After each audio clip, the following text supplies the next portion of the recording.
Hello, my friends, and welcome back. Thank you very much for being with me again today. I accept and I welcome criticism and obviously argumentation. So I always welcome a conversation where it's open and free and without gloves on.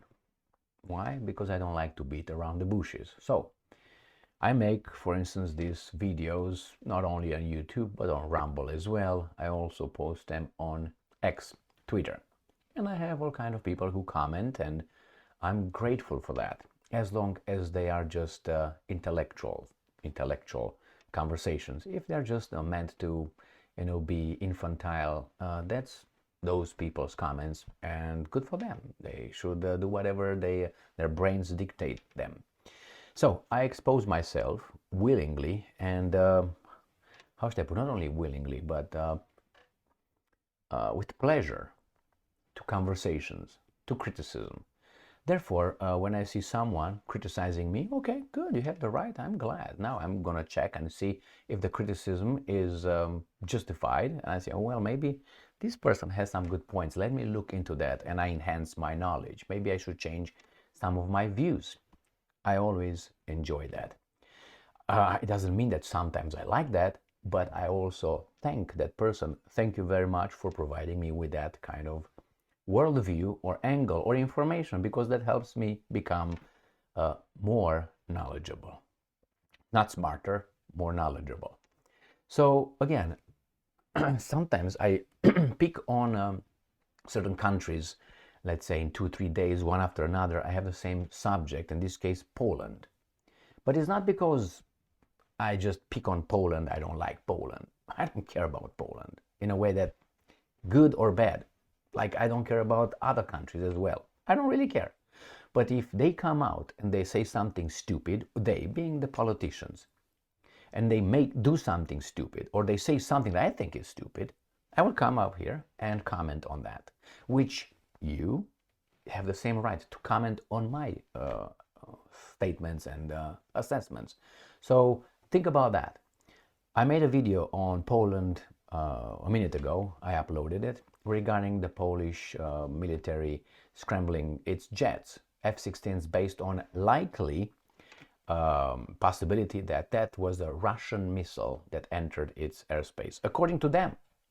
And then they said, if next time the Russian missile enters our airspace, we're going to be harsher. First, you didn't determine if the first one was true, and then you make your accusation, not accusation, your threats based on something that is likely. All right, nevertheless, why I said that? Because I'm going to talk about the Polish foreign minister right now, who again talks smack. So let's look at this little article. I have two actually, coming from the Kiev Independent. Polish foreign minister, and I'm quoting, says, we, pronouns are very important. We should respond to the latest onslaught on Ukraine in language that Putin understands. All right, this is the foreign minister, right? Now, who's we? Who's we? Is NATO we? Is the world we? Is you and your wife we? Or your boyfriend? Who is we exactly? If it's NATO, you have nothing to do in Ukraine. Legally, nothing to do. So how are you going to respond? What do you mean you respond? I'm fighting this guy, and you have another neighbor over there that doesn't like me a bit and tells me that because I beat this guy right here, we will respond in the way only Emil understands. Who are you? What's your legality in all this? By the way, you ask me what's my legality? Well, didn't we try to talk? Hey, you were a guarantor, actually, Poland, of the Minsk agreements. So how about fuck off? You were guarantors, weren't you? Yes, you were, together with Germany and France. So let's go back to this article here. So this is Polish Foreign Minister Radosław Sikorski. So Polish Foreign Minister Sikorski called on January 3rd for the provision of long-range missiles to Ukraine and tighter sanctions against Russia in response to a recent mass strike against Ukrainian cities. Does he forget that the Ukrainians also struck Belgorod, killing civilians? And if he forgot, I would like to remind him that happened too. So if you call, the cattle black here, you should do the same thing on the other side. So what are you going to do? Are you going to arm Russia against Ukraine because Ukraine also attacked Belgorod? No. Why? So that's why I can't take these guys seriously and give them credit when they claim these kind of things. I know exactly what they want to do and who's who and what's what. So when he says we, is the Western, the NATO, the Al Capone and his little nut club plantation. Now they want to give long-range missiles. I wonder why. I tell you why. I think they just want to destroy the military targets far deep inside Russia, so they can't conduct the attacks, right? Right. This would be in a logical and fair assessment of the issue. But hey, let me show you. Russian forces launched nearly 100 missiles and 35 drones against Kiev and Kiev Oblast and Kharkiv, on killing five people and injuring 130, including children. And the Ukrainians launched in Belgorod, killed about 22 adults and injured about 110. Civilians are civilians, Foreign Minister of Poland, aren't they? So, a crime is a crime regardless who does it, my friends. So, let me see what else this guy is saying. We're going to go to the next article that I have here. And where he is. Next article comes from Ukrainska Pravda regarding the same issue, and is from January 3rd, 2023. We should respond in language Putin understands. Like what? If Putin wants, he's going to destroy Ukraine and Ukraine too, Poland in 2 minutes. You launch a missile, launch some nuclear weapons on you and you're dead. All of you. What do you mean? I mean, did you think about that? Did you think that these guys would not have so much patience with you as they have, let's put it in an ugly way, where they're fighting right now? Or you think they will not do it? So Russia will fight only with his pinky, with you. So again, he says Putin to be held accountable for Russia's large-scale missile attack on Ukraine. So be Zelensky's Stein for attacking Belgorod. No? Why not? All right, so this is what he says, details.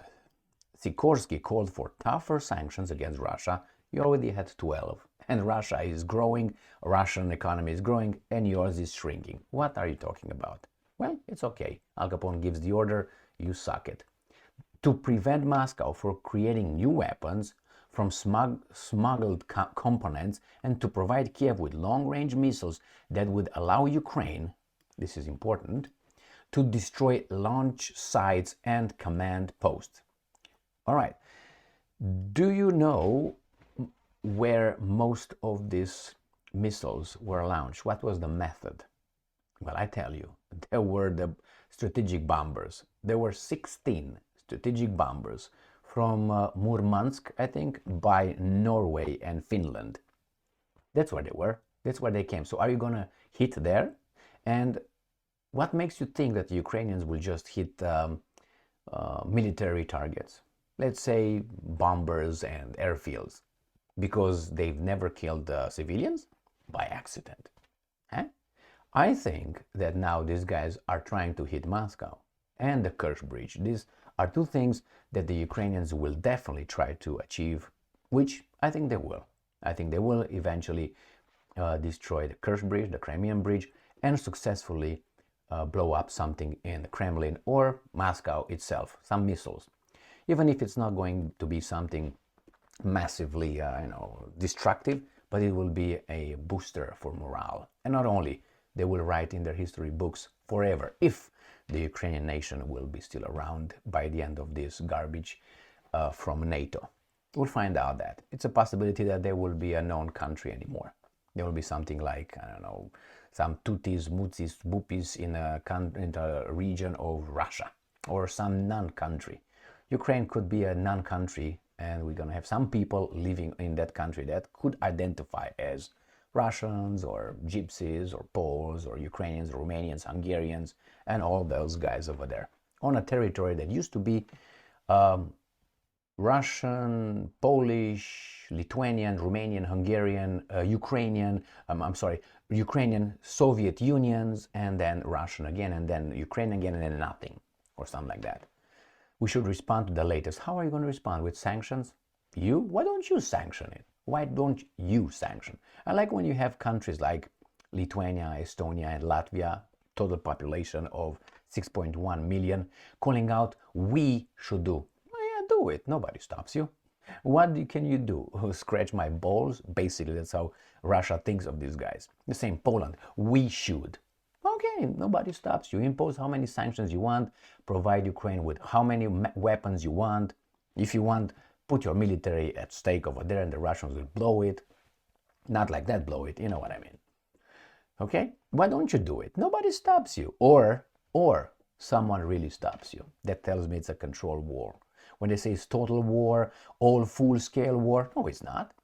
If it would be a full-scale war, the Russians would use 30 million people, that their potential personnel, and nuclear weapons, and submarines, and many other things. And they don't. Submarines they use in the Black Sea, but why just Ukraine, right? If we fight NATO, why should we fight everywhere?